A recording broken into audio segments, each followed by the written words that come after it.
Thank you very much for coming. Excuse me, coming here on short notice.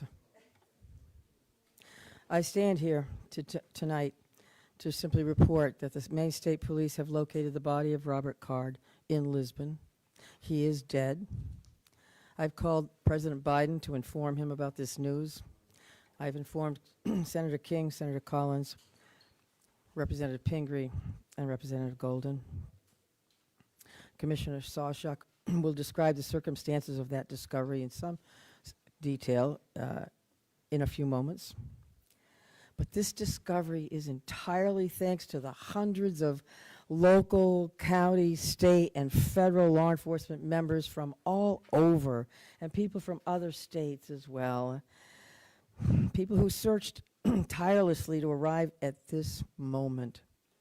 And on behalf of all Maine people, I want to express my profound gratitude for their unwavering bravery and determination and fortitude, and for the leadership of Lewiston Police Chief St. Where'd he go? Right there, that guy. Lewiston Police Chief St. Pierre. Like many people, I'm breathing a sigh of relief tonight, knowing that Robert Card is no longer a threat to anyone. I know there are some people, and many people, who share that sentiment, but I also know that his death may not bring solace to many. But now is a time to heal. And with this search concluded, I know that law enforcement continues to fully investigate all the facts so we can bring what closure we can to the victims and their families. And I ask that all Maine people continue to keep those families and all of the people impacted by this tragedy in their thoughts and prayers. Lewiston is a special place. This isn't us. Lewiston is a great place. It's a close-knit community of fine people, people with a long history, a history of hard work, of persistence, of faith, of opening its big heart to people everywhere. And tonight, the city of Lewiston and the state of Maine begin to move forward on what will be a long and difficult road to healing, but we will heal together. Thank you. And again, my deepest gratitude of all the people of the state of Maine, to these wonderful members of law enforcement who came from all over to help us solve this crime and put closure on this investigation. Robert Card is dead. Now I'm going to turn it over to Commissioner Sawchuk.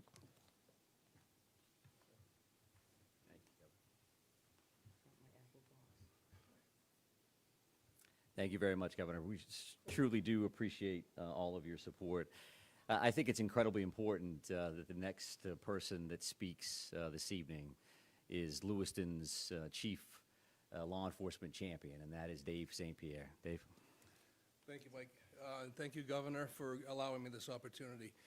Bear with me, please. I certainly did not have much time to prepare a speech here. I want to say to everybody, thank you so much. Our community can now breathe a sigh of relief, as the Governor stated, and I can't echo that enough. Our work, again, is not done here. I was very elated tonight when I got the call from Commissioner Sawchuk advising me of the revelation of what took place, and that Mr. Card is deceased and no longer a threat to our community or any other community.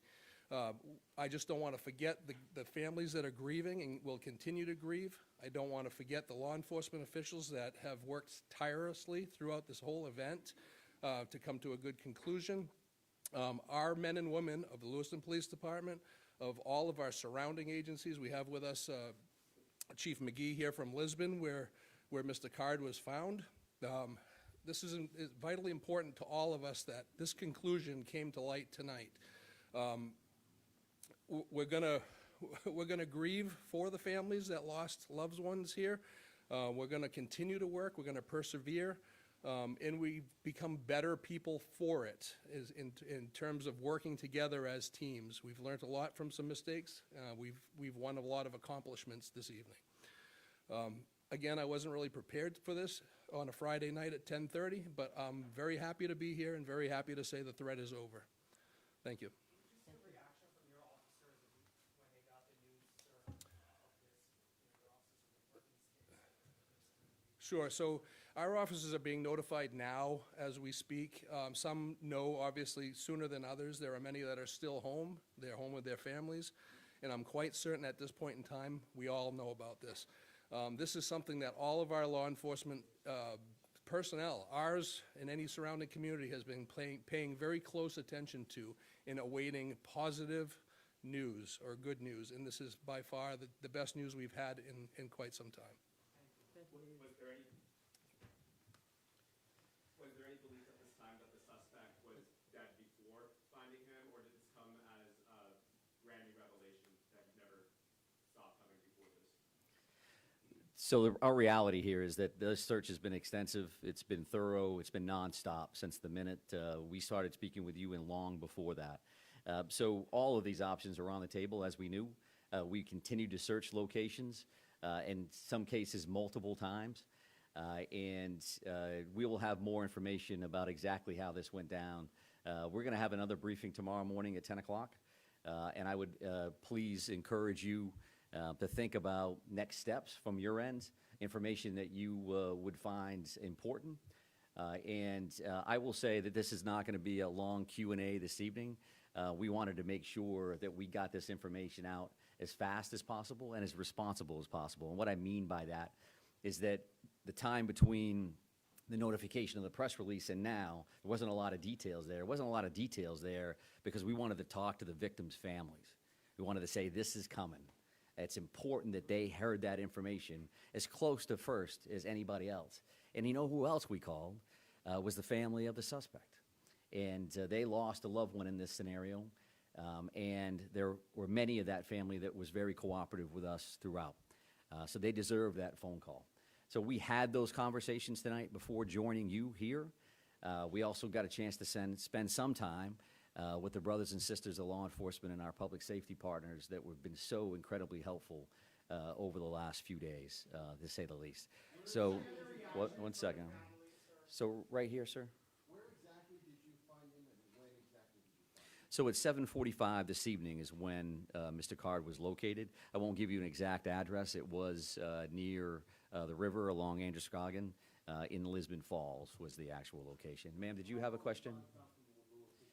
Ma'am, did you have a question?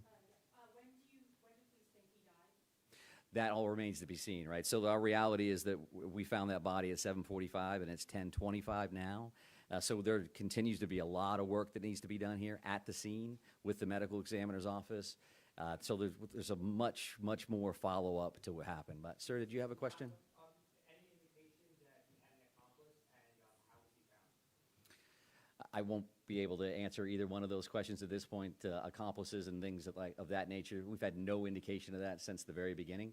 But as we've talked about before, these next steps are going to gives us an opportunity to do things as fast as we can in the sense that we want to provide closure and information, but also slow things down a little bit because we need to look at video evidence, we need to look at the various pieces of technology that are in play here, in hopes that that gives us some additional information around some of the things that you're going to be concerned about. Yes, ma'am?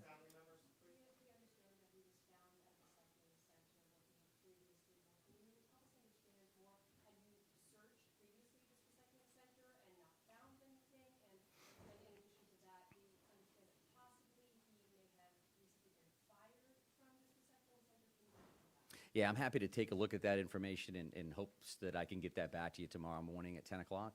That remains to be seen. Again, we have attorney generals that we need to work with and other individuals that are in play here. I'm going to take a couple more questions, again with the mindset that it's 10 o'clock tonight, and we do want to come back tomorrow morning to have this conversation. Right here.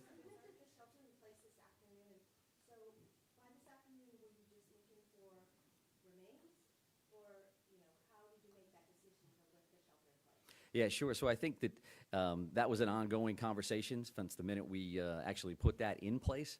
We knew that that was an important decision. Certainly from our perspective, it made complete sense to put that order in place immediately based on the violent nature and the traumatic nature of these crimes.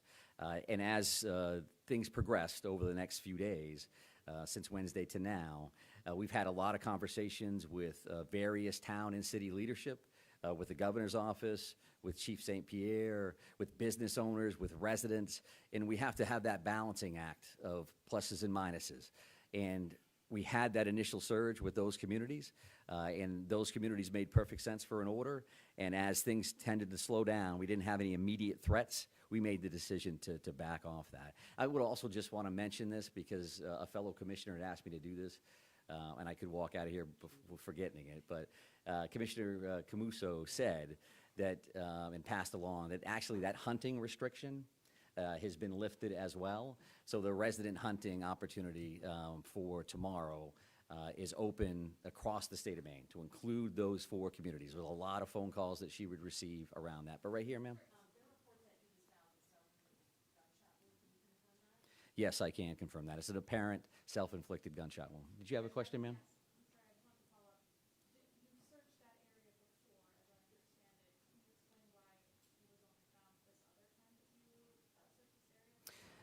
I didn't state that we had searched that area before, so. Our reporting says that you searched this area before. Okay. As we have stated in the past, we try to use information that we can confirm one way or the other. So your reporting can say something one way or the other, and that's fine. We can talk about that again tomorrow morning, but I think we're done taking questions for this evening. Thank you very much for your patience, and we will see you soon. Thank you very much. Thank you. Appreciate it. Let's go.